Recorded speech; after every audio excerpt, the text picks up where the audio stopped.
জীবনের শেষ বেলায় এসে মনে হবে এক হাত জমির জন্য প্রতিবেশীর সঙ্গে ঝগড়া ছিল ভুল। রাত জেগে মিথ্যা স্বপ্ন বুনে কারো সঙ্গে চ্যাট করাটা ভুল ছিল। কাউকে কষ্ট দিয়ে কঠিন কথা বলাটা ভুল ছিল। দুর্বল কাউকে ভয় দেখিয়ে নিজের ক্ষমতা দেখানো ভুল ছিল।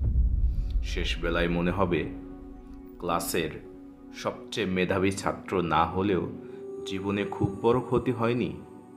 অনেক টাকা রোজগার করতে না পারলেও বড় কোনো ক্ষতি হয়নি।